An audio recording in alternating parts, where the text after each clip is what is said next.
Hello. రోజువారీ జీవితంలో మనమిది తరచుగా గమనిస్తూనే ఉంటాం గదా. ఆఫీస్ మీటింగ్లోనో, ఫ్యామిలీ ఫంక్షన్లోనో లేదా ఫ్రెండ్స్తో ఉన్నప్పుడో ఎవరో ఒకరు ఎప్పుడూ తామే అందరికంటే తెలివైన వాళ్లని, తామే కరెక్ట్ అని ప్రూవ్ చేసుకోవడానికి తెగ ఆరాటపడుతూ ఉంటారు. చూడ్డానికి వాళ్ళు చాలా కాన్ఫిడెంట్గా, పవర్ఫుల్గా కనిపిస్తారు. కానీ యాక్చువల్లీ వాళ్ళు పక్కవాళ్లకంటే పై స్థాయిలో ఉన్నప్పుడు మాత్రమే మానసికంగా సేఫ్గా ఫీల్ అవుతారు. అసలు ఎందుకిలా చేస్తారు? వాళ్ల ప్రవర్తన వెనుకున్నది నిజమైన బలమా, లేక లోపల దాగి ఉన్న ఏదైనా భయమా? ఈనాటి మన అనాలిసిస్లో ఈ ఇంట్రెస్టింగ్ పాయింట్ని పూర్తిగా డీకోడ్ చేద్దాం. మరి ఇలా ఇతరుల కంటే ఎప్పుడూ పైన ఉండాలనుకోవడం నిజమైన ఆత్మవిశ్వాసానికే సంకేతమా? మనలో చాలామంది ఏమనుకుంటారంటే, ఎవరైనా ఇలా అందర్నీ డామినేట్ చేస్తుంటే వాళ్లకి విపరీతమైన కాన్ఫిడెన్స్ ఉందేమో అనుకుంటారు. ఇలాంటి అహంకారపూరితమైన ప్రవర్తన ఒక స్ట్రాంగ్ బిలీఫ్ నుంచొస్తుందని నమ్ముతాం. కానీ చెప్పాలంటే ఇదొక పెద్ద అపోహ మాత్రమే. ఈ అపోహను మనమిప్పుడు బ్రేక్ చేయబోతున్నాం. మన మొదటి పాయింట్, ఆత్మవిశ్వాసం అనే భ్రమ. ఆ ముసుగు వెనుక ఏముందో ఇప్పుడు చూద్దాం. గదిలో గట్టిగా మాట్లాడేవాళ్లే బలమైనవాళ్లు అన్నది కేవలం మనం నమ్ముతున్న ఒక కట్టుకథ మాత్రమే. నిజానికి ఇక్కడ మనం తెలుసుకోవాల్సిన ఒక ఇంట్రెస్టింగ్ రియాలిటీ ఉంది. ఈ సుపీరియారిటీ అనేది ఎప్పుడూ నిజమైన కాన్ఫిడెన్స్ కాదు, అదొక భావోద్వేగ భద్రతా వ్యవస్థ. అంటే తమని తాము కాపాడుకోవడానికి వాడుకునే ఒక రక్షణ కవచమన్నమాట. ఎక్కడ మనం అందర్లా సాధారణమైన వాళ్లమైపోతామో, ఎక్కడ మన లోపాలు బయటపడిపోయి చిన్నబోతామో అన్న లోతైన భయం నుంచి తప్పించుకోవడానికి వాళ్లు వేసుకున్న ముసుగే ఈ ఆధిక్యత. దీన్నే మనం భావోద్వేగ కవచంగా ఆధిక్యత అనొచ్చు. బయటికి ఎంత గంభీరంగా కనిపిస్తారో లోపల అంత గందరగోళముంటుంది. ఈ షీల్డ్ ఎలా పనిచేస్తుందో ఇప్పుడు చూద్దాం. సైకాలజీలో దీన్ని డిఫెన్సివ్ సుపీరియారిటీ అంటారు. అంటే ఏంటంటే, లోపల ఎక్కడో ఒక అవమానం, నేను ఎవరికీ పనికి రానేమో అన్న ఇన్సెక్యూరిటీ.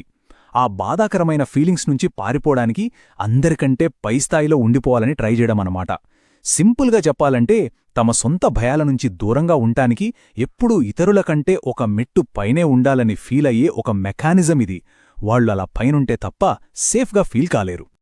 అసలు ఈ రక్షణాత్మక కవచం వెనక ఉన్న డ్రైవింగ్ ఫోర్స్ ఏంటి? ఎందుకు వాళ్లలా ప్రవర్తిస్తారు? మొదటిది, అందరిలా ఉండిపోతామేమో అన్న భయం. రెండవది, లోపలెక్కడో దాగి ఉన్న సిగ్గు లేదా అసమర్థతాభావం. ఇక మూడవది, తమ వీక్నెస్ అస్సలు బయటపడకూడదనే ఒకటే తాపత్రయం. అందుకే వాళ్లకి ఎప్పుడూ బయటనుంచి వ్యాలిడేషన్ కావాలి, ఎవరో ఒకరు పొగుడుతూనే ఉండాలి. ఇలాంటి మైండ్ సెట్ ఉన్న వాళ్లకి ఎదుటివారితో సమానంగా ఉండటమనేది చాలా డేంజరస్గా అనిపిస్తుంది. సమానంగా ఉంటే ఎక్కడ తమ వాల్యూ తగ్గిపోతుందో అని వణికిపోతారు. అందుకే వాళ్ళకి సమానత్వం ఒక ముప్పులా కనిపిస్తుంది.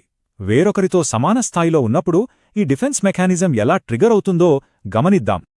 మన రెగ్యులర్ లైఫ్లో ఈ ప్యాటర్న్స్ చాలా క్లియర్గా కనిపిస్తాయి కదా. మనమేదైనా చెప్తే వెంటనే అందులో తప్పులు వెతుకుతారు. నువ్వు చెప్పింది కరెక్టే కాని అని మొదలుపెడతారు. తామే పెద్ద మేధావులం అన్నట్లు పోజులిస్తారు. ఎవరైనా సక్సెస్ అయితే మనస్ఫూర్తిగా ఎంజాయ్ చేయలేరు. ఒక క్యాజువల్ డిస్కషన్ని కూడా కాంపిటీషన్లా మార్చేస్తారు.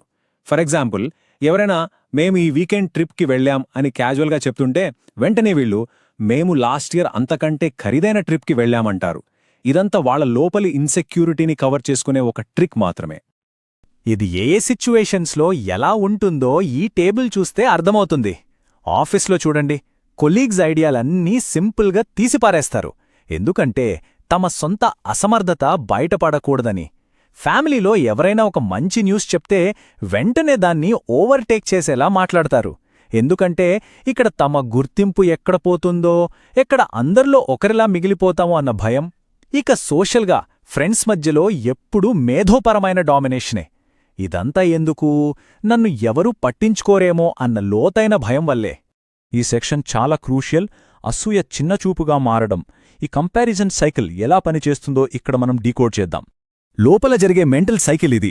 First step, trigger. నాలో ఏదో లోపముంది లేదా నాకేదో తక్కువైంది అన్న ఫీలింగ్ మొదలవుతుంది. సెకండ్ స్టెప్గా వెంటనే ఇతరులతో పోల్చుకోవడం స్టార్ట్ చేస్తారు. థర్డ్ స్టెప్, ఆ పక్కవాళ్ల సక్సెస్ వీళ్లకొక ముప్పులా, డేంజర్లా అనిపిస్తుంది. ఇక ఫైనల్ రెస్పాన్స్, ఆ భయాన్ని కవర్ చేసుకోవడానికి, తమ ఇమోషనల్ బ్యాలెన్స్ని తెచ్చుకోవడానికి పక్కవాళ్లకంటే నేను గొప్ప అని డామినేట్ చేయడం మొదలుపెడతారు. ఇదొక నెవర్ ఎండింగ్ లూప్ అనమాట. దీని వెనక ఉన్న లాజిక్ భలే ఆశ్చర్యంగా ఉంటుంది. డైరెక్ట్గా నాకు వాళ్లను చూస్తే జలసీగా ఉంది అని ఒప్పుకోవడం వీళ్ళకి చాలా అవమానకరం. అదే పక్కవాళ్లని విమర్శించి చిన్నచూపు చూస్తే అదొక పవర్లాగా, అధికారంగా ఫీలవుతారు. అందుకే ఎదుటివాళ్లని మెచ్చుకోవడం లేదా తమ అభద్రతను అంగీకరించడం వీళ్ల వల్ల కాదు. పక్కవాళ్లని కిందకి లాగడమే వీళ్లకు తెలిసిన సేఫెస్ట్ రూట్. మరి స్థిరమైన నిజమైన ఆత్మవిశ్వాసాన్ని ఎలా గుర్తించాలి? ఇప్పటివరకు మనం చూసిన ఆ ఫేక్ ముసుగుకి నిజమైన కాన్ఫిడెన్స్కి ఉన్న తేడా ఇక్కడ చూద్దాం. డిఫెన్సివ్ సుపీరియారిటీ ఉన్నవాళ్లకు ఎప్పుడూ ఒక ర్యాంకింగ్ సిస్టమ్ కావాలి. ఇతరులు ఎదుగుతుంటే వీరు బెదిరిపోతారు. ఎప్పుడూ తామే స్పెషల్గా ఉండాలి. అదే నిజమైన కాన్ఫిడెన్స్ ఉన్నవాళ్లలా కాదు. వాళ్ళు అందరితో సమానంగా ఉండడాన్ని ఈజీగా యాక్సెప్ట్ చేస్తారు. పక్కవాడ సక్సెస్ని మనస్ఫూర్తిగా సెలబ్రేట్ చేసుకుంటారు. అలాగే ఒక సాధారణ మనిషిలా ఉండటంలో వాళ్లకి ఎలాంటి ఈగో ఇష్యూస్ ఉండవు. That is real confidence. So ఇకపై మనం ఆలోచించే విధానంలో ఒక చిన్న షిఫ్ట్ రావాలి. ఎవరైనా డామినేట్ చేస్తూ పదే పదే విమర్శిస్తున్నప్పుడు దాన్ని పర్సనల్గా తీసుకుని బాధపడే బదులు మైండ్లో ఈ ప్రశ్న వేసుకోవాలి: తమలో ఉన్న ఏ ఇన్సెక్యూరిటీని కవర్ చేయడానికి వీళ్ళు ఈ ముసుగు వేసుకుంటున్నారు?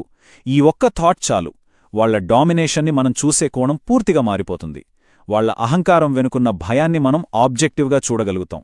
ఇదొక బ్యూటిఫుల్ కొటేషన్. నిజమైన ఆత్మవిశ్వాసం పక్కన నిలబడుతుంది, కాని రక్షణాత్మక ఆధిక్యత ఎప్పుడు పైన నిలబడాలని చూస్తుంది. ఎగ్జాక్ట్లీ. ఈ పాయింట్ని మనం క్యాచ్ చేస్తే చాలు. వాళ్లు మన పైన ఉండాలనుకుంటున్నారు అంటే వాళ్లు మనకంటే తోపు అని కాదు. వాళ్లు మానసికంగా మరింత అభద్రతా భావంతో, భయంతో ఉన్నారనర్థం. భలే ఉంది కదా ఈ కాన్సెప్ట్. మనం ముగించే ముందు ఈ ఫైనల్ క్వశ్చన్తో ఎండ్ చేద్దాం. ఎవరైనా ఇతరులకంటే గొప్పగా ఫీలవ్వాలని తపన పడుతున్నారంటే అది వాళ్ళ నిజమైన కాన్ఫిడెన్సా, లేక వాళ్ళ భయాల్ని, ఇన్సెక్యూరిటీని దాచుకోవడానికి వాళ్ళు మోస్తున్న ఒక బరువైన కవచమా? నెక్స్ట్ టైం ఎవరినైనా కలిసినప్పుడు ఈ కొత్త కోణంలో వాళ్ళ ప్రవర్తనను గమనించి చూడండి. మీకే ఒక క్లారిటీ వస్తుంది. ఈ అనాలిసిస్ అందరికీ ఒక కొత్త పర్స్పెక్టివ్ని ఇచ్చిందని అనుకుంటున్నాం. మళ్ళీ ఇంకో ఇంట్రెస్టింగ్ టాపిక్తో కలుద్దాం.